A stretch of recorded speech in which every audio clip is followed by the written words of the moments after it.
From the Hart Media Group newsroom and DeWittDailyNews.com, I'm Ben Hubbard with this expanded morning newscast.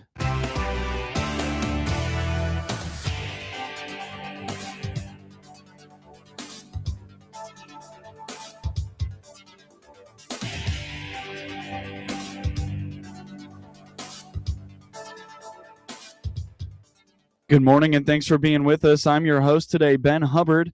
You're listening to the WHOW Morning Show.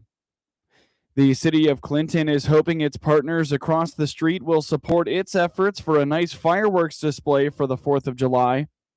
At the Thursday night DeWitt County Board meeting, Clinton City Administrator Tony Harris approached the county board about a split of the cost for fireworks for this year's display. I wanted to come and talk to you tonight about what the city of Clinton has planned for America 250 celebration. The city is hosting a committee, a volunteer committee, the first Monday of every month at 5 o'clock at City Hall. And this committee is coming up with weekend plans for the 4th of July weekend, starting Friday, running all the way through Sunday evening. That's when we're going to have the fireworks. So I wanted to update you on that. This committee has lots of plans scheduled for that entire weekend. We'll start, like I said, Friday night with the band. The next day, Saturday, the entire day, there will be different kinds of activities on the Mr. Lincoln Square. The band Friday night is going to be at the same location. And Sunday, there's going to be some more activities on the square, and it will be followed up by fireworks at the normal location at Kleeman Drive and Highway 51. That's what I wanted to talk about. Since it's America 250, let me back up a little bit. Last year was the first year in several years, I'm not sure how many years, the city burdened that cost of the fireworks. Previously, Celebrate Clinton took care of that. Took in donations, I guess, for fireworks, but they let us know pretty late in the year that they were disbanding, so we no longer had that. So we had to pick up the cost of fireworks, which we did. So this year, what I'm asking with the fireworks, what I have planned is to incorporate America 250 in the firework display, and it's going to be a 20-minute display. The total cost of $17,200. So I'm here asking if the board would partner with the city of Clinton to fund that.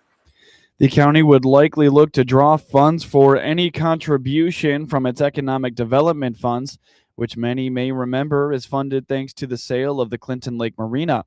DeWitt County Development Council Executive Director Cade Horton warned the board that while this is a worthwhile effort, other communities and groups will come asking for dollars for their events. So from an economic development perspective, events, festivals, all those things, they're add quality of life. They do bring in folks from outside the community. The concerns, if I were sitting in any of your chairs, as soon as a request comes in and is granted for event, festival, those types of things, you'll have 100 more that come in. So the question is how does that get handled? How does that get addressed? And if the situation is a one-time, listen, it's 250-year celebration. Even beyond that, I do know Farmer City's having a celebration. I don't know if DeWitt, Kenny, Wapella, I don't know if any of those others are having any events going on. But if they are, I anticipate you'll have multiple requests that comes in. So ultimately, the discussion with that is if you're looking at a one-time, maybe you'll do it again in 50 years for the 300 celebration. If you're looking at a one-time commitment to a bigger celebrations within the county, potentially the way to do that is to establish a pool of this is the amount we're willing to spend for that.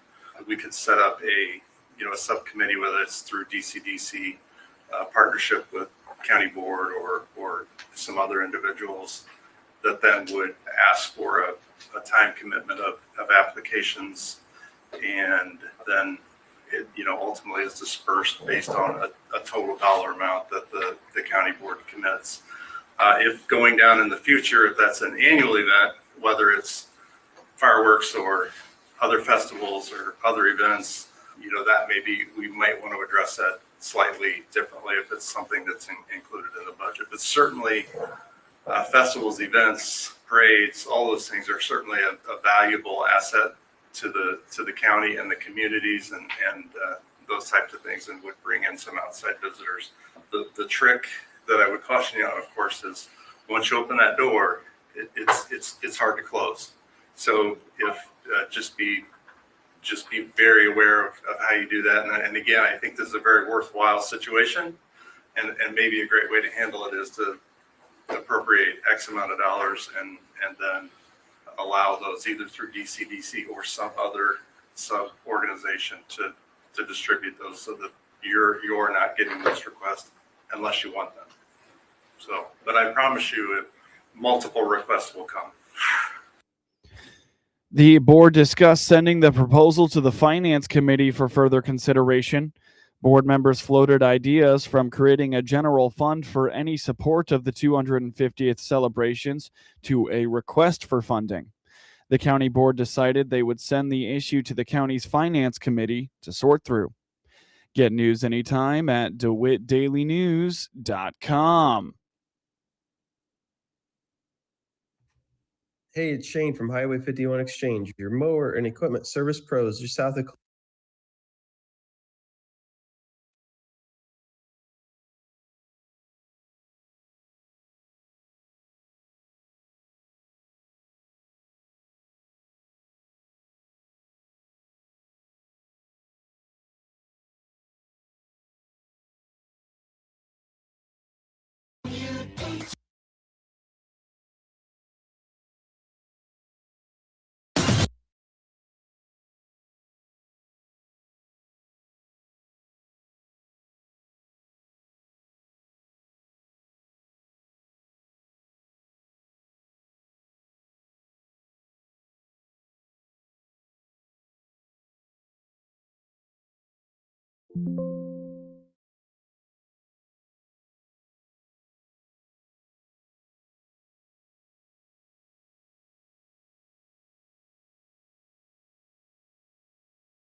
program.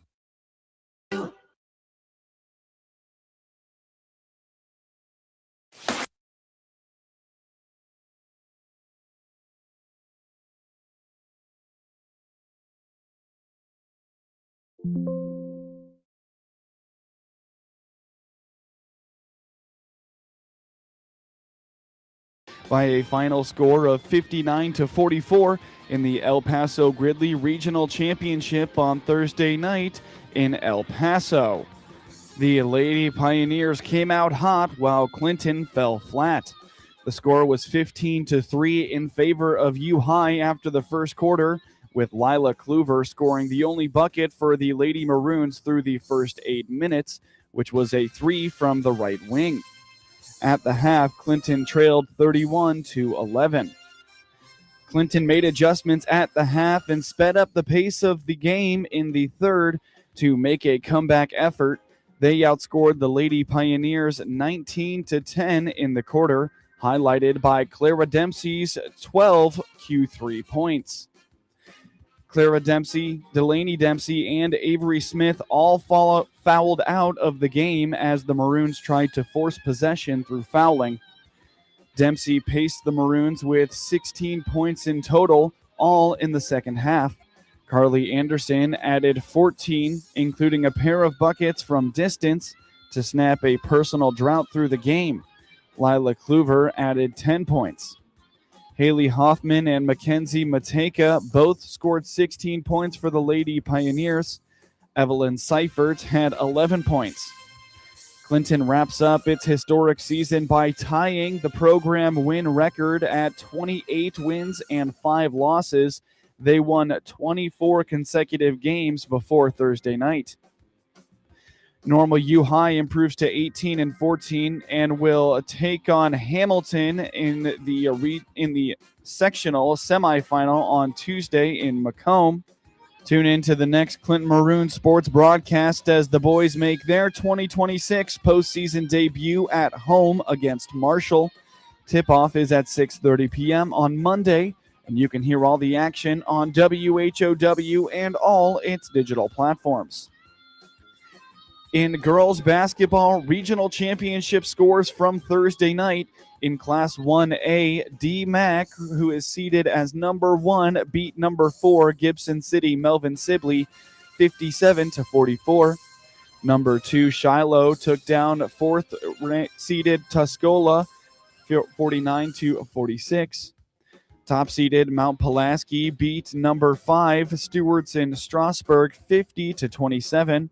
While number 2 Hayworth beat 3-seeded Tremont 52-47. In Class 2A, number 2 St. Joseph Ogden took down number 6 Bismarck Henning Rossville Alvin 53-40, while top-seeded Tri-Valley took down number 4 Bloomington Central Catholic 49-45.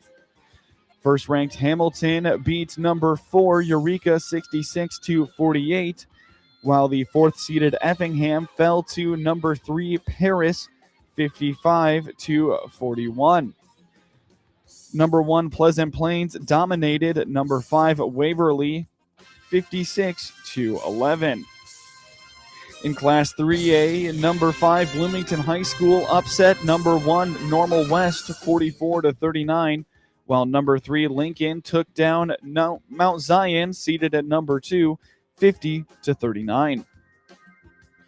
Brandon Ingram scored 31 points, and the Toronto Raptors returned from the All-Star break to beat the Chicago Bulls 110-101 on Thursday night. With Chicago coach Billy Donovan away following his father's death Saturday, assistant coach Wes Unseld Jr. directed the Bulls. Chicago has lost 7 straight, also falling to the Raptors 2 weeks ago in Toronto. 5th in the East, Toronto won for the 8th time in 12 games to improve to 33-23. Ingram also had 8 rebounds and 6 assists. Scotty Barnes, Emmanuel Quickley, and Jacoby Walter each had 14 points, and R.J. Barrett added 13.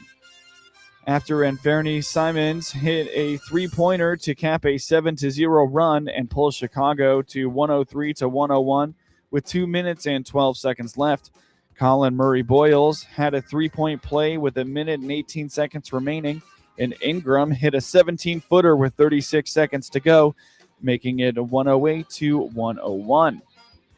Simons led Chicago with 20 points in his 5th game since coming over from Boston in a trade.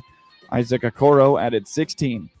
Bulls guard Josh Giddey and Trey Jones returned from hamstring injuries, with each playing about 21.5 minutes. Giddey had 5 points and 5 assists, and Jones finished with 12 points and 6 assists. Chicago opened a 7-game homestand. The Bulls are 11th in the East at 24-32 coming out of the All-Star break. The Raptors are at Milwaukee on Sunday, while the Bulls host Detroit on Saturday night. Cade Horton was a breakout performer for the Chicago Cubs last year in the aftermath of his successful rookie season. Horton went to work. His continued development is crucial for Chicago as it tries to build on last season when it was eliminated by Milwaukee in a 5-game NL Division Series.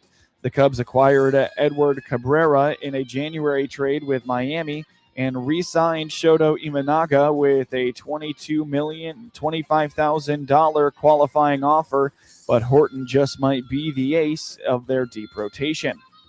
After beginning last season with AAA Iowa, Horton made his big league debut in May.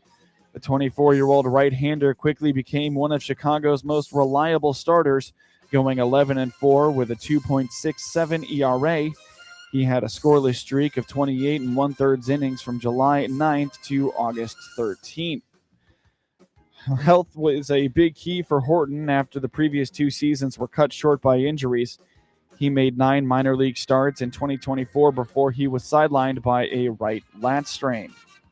Horton got sick last September, and his coughing led to back and rib issues.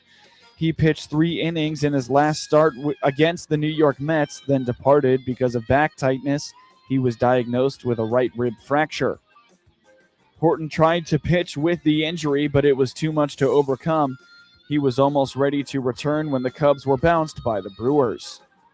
The Chicago Bears' potential move to Indiana took another step forward on Thursday when a key committee approved a plan to create an agency that would help get a stadium built.